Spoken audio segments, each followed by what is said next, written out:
Hello, participants in the Living Successfully with Dyslexia in Australia conference. I hope you're all well and enjoying your conference. Greetings from Birches Bay, my beautiful home in southern Tasmania.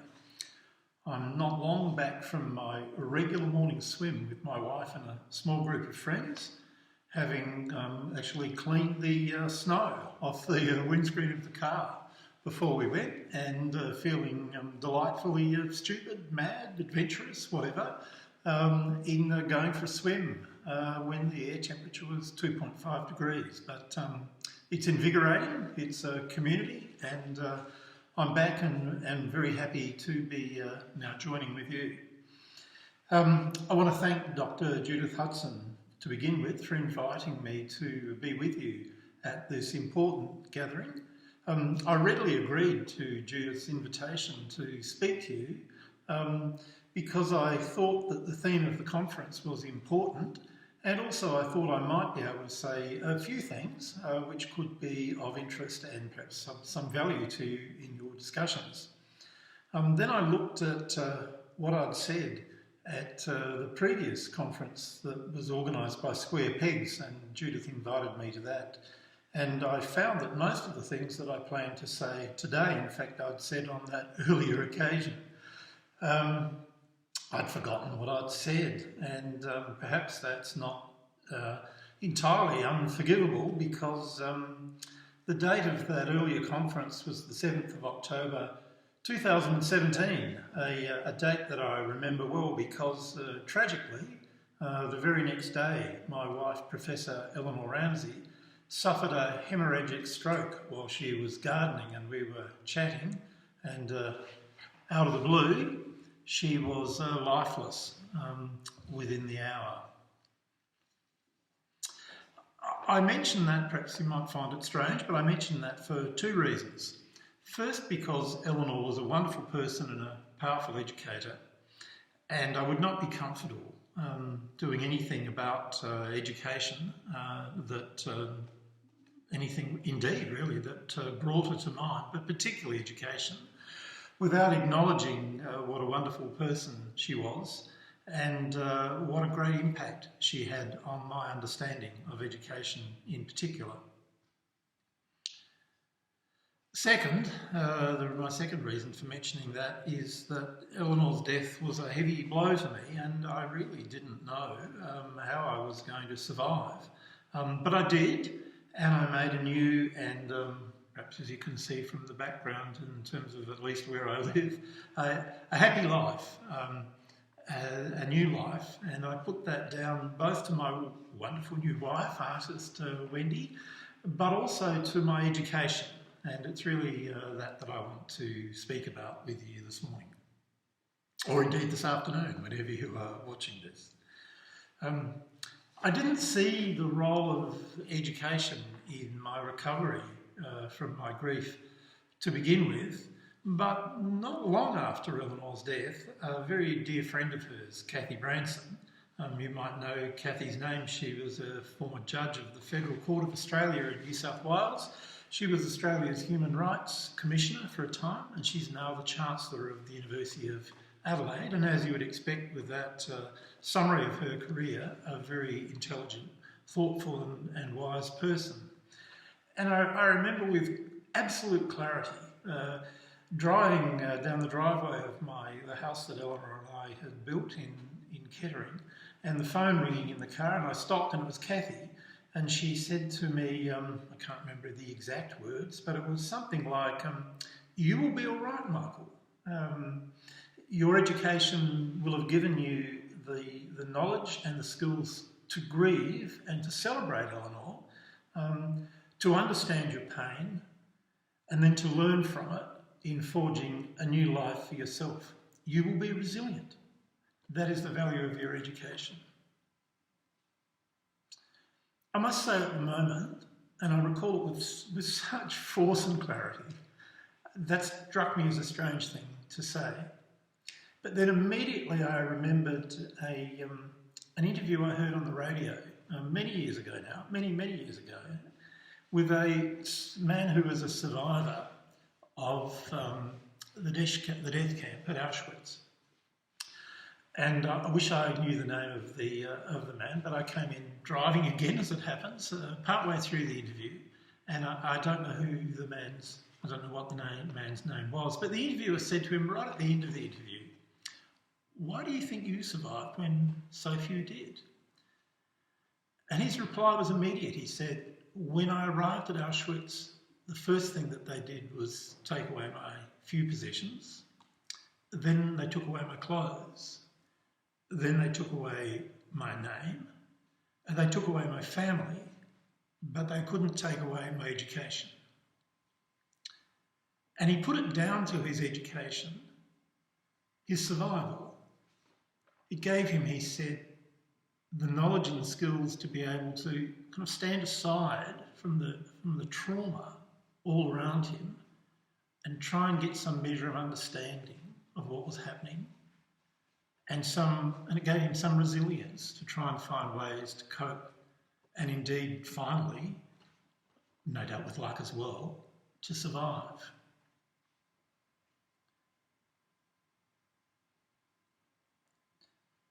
I tell these stories of loss, survival and remaking of life to illustrate what I think is the most important thing to say about education. A good education does not just change what we know, nor indeed just what we can do. It changes who we are. It gives us the means to transcend the circumstances of our birth and survive the greater and lesser challenges, and tragedies indeed, that may well hit us as we go through our lives. It assists us to better understand ourselves and envision how we might change. But if education can be the foundation of a person's expanded capacity to flourish in all aspects of their life, including in the face of the most challenging circumstances, it follows that to allow someone to face life without a good education is to deny them not just the chance of a good job and material sufficiency, which is the common conception of the outcome of good education, but more importantly, it denies them the best chance of making a good life for themselves and for those that are close to them through all of life's ups and downs. Thus, I think it is reasonable to say that ensuring that all children can not merely access but succeed in the best education a community has the means to provide is a human rights issue, as much as ensuring access to a basic level of income support, healthcare, housing, and freedom from persecution. Now, that is not how education is usually thought of in popular discourse.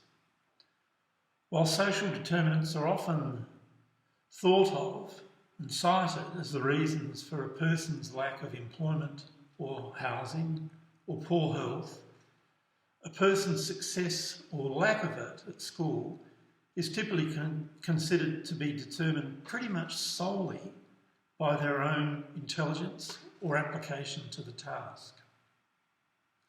Thus, when someone does not succeed at school, leaving before gaining a qualification, the general explanation of this is that it is in some way their fault. In all other aspects of life, this pattern of explanation would be described as blaming the victim, but not in education. Not even in Tasmania, where we have the highest rate of early school leaving in the whole of Australia, is the system, rather than the individual, blamed for this shocking state of affairs. I think back to my own school reports, and here let me say as an aside that my conscience as an academic is not comfortable with saying that I am or was a dyslexic. In fact, when I was at school, which is, I regret to say, many years ago now, there was no such diagnosis. And in my teachers' assessments, I was considered a successful student, but one who never quite lived up to the level that they expected of me. So my school reports are full of the needs to take more care in his work, must try harder, make silly mistakes that cost him marks unnecessarily, and so on. I wonder if any of my teachers, in making those comments, even the few really good ones that I had the good fortune to encounter, ever thought for a moment whether those comments should be addressed to themselves and their teaching rather than to me. Must try harder, make silly mistakes, avoidable errors, I'm sorry. I have a clearer view of this from my son's education. The elder struggled to learn, as did the younger. The younger was actually diagnosed as having a level of dyslexia. Like me, they became more successful in education as they went further through the system. All three of us gaining PhDs. And on then to successful careers in academia and, in my oldest son's case, in scientific research support. But for my sons, I had to argue hard to get their abilities recognised by their teachers and also by themselves when their early experiences of schooling were not overly successful.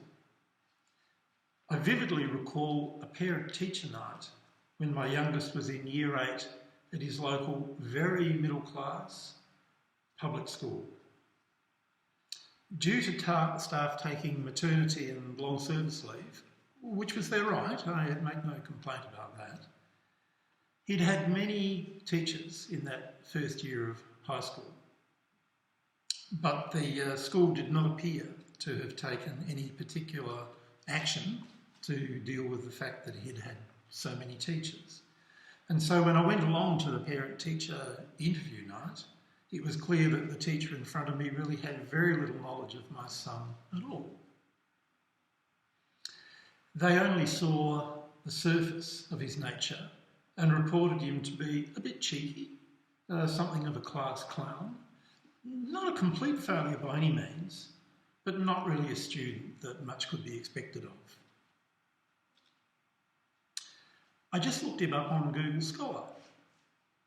3 years after his PhD, he has 9 publications, 19 citations, and is working on a book contract with a quality scholarly publisher.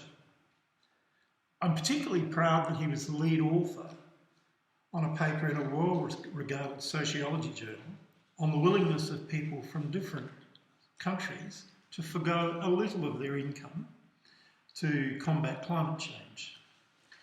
The paper was summarised in the recent research of interest section of the top journal, Nature Climate Change, which I found out about when a friend of mine who had been a very successful, highly published professor of marine biology at the University of Sydney rang me in great excitement, having just read the journal and so happy that my son should have done such outstanding work as an honours student.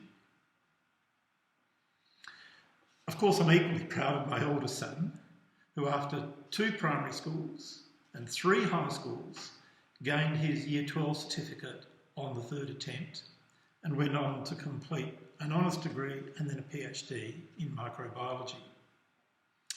He is now a microscope expert and an exceptional people manager. As a senior manager for a global technology company, he is responsible for Australia and New Zealand Aotearoa. He is a high flyer indeed. Now, modesty would forbid me describing myself in the same terms, but I was fortunate to have a good career in universities. After a no more than modestly successful history as a student at Port Lincoln High School, but with the encouragement of a handful of excellent teachers, I studied science at Flinders University, again without great success.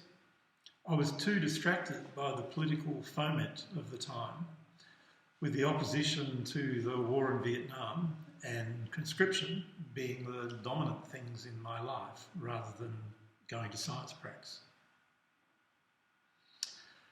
But in a funny way, student politics saved me because I became the president of the Students' Representative Council.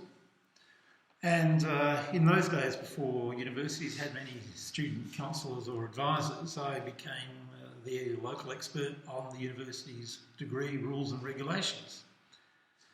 So I worked out that I'd done enough science subjects and enough mathematics in particular to need only 3 years study of philosophy to graduate with a BA in philosophy with a minor in mathematics. And that's what I did. And I proved to have a talent for philosophy and didn't look back, gaining a first-class honours degree in the subject within a couple of years and going on later to complete a PhD. Philosophy was a good choice for me. It played to my strengths in thinking and in dialogue, and through that it developed my writing. But I had to wait until I purchased my first computer to get any handle on spelling at all. Perhaps I owe my success in my career to the spell checker on my BBC Model B computer. So there we have it, a family of 3 boys, none of whom showed great promise in their initial education and might well have given up on schooling had it not been that they had been gifted with good memories, I immodestly say sharp wits, and supportive families. 3 boys who now all have PhDs and successful careers. Interestingly, we have, between the 3 of us, PhDs from the 3 public universities in South Australia, which I imagine is unique. Thanks to our education, we'd all be good people to have on your team at a local quiz night, provided we didn't have to answer any questions about spelling. Or at least not without the aid of our spell checkers. And thanks to our education, we all, I trust, will have the skills and understanding to help us cope with the very hard things that life can throw at us. Which brings me back to the idea that a good education, not just the opportunity of a good education, but receiving and achieving in a good education, is a human right.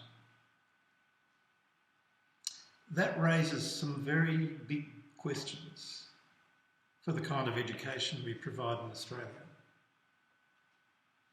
where mastery of a narrow range of skills, comprising literacy and numeracy, are conditions of success in the whole of schooling. In Australia today, it does not matter how good you are at a whole range of things if you don't have well-developed skills in reading, writing, and in maths. You're not going to have an easy path through school. And you're in great danger of becoming discouraged, disaffected, and leaving school early. And that comes with many costs, including not further developing your ability to jump the hurdles that life may place in your way. I say that from my experience, where in my grief I found recalling lines from Shakespeare plays and scraps of poetry that I'd studied at school helped me make sense of how I was feeling, and seeing the world through the lens of science and philosophy that I'd studied helped me understand and accept death and renewal as a wonderful process which cannot be avoided and indeed should be celebrated as necessary to avoid the ossification of all that exists at any particular time.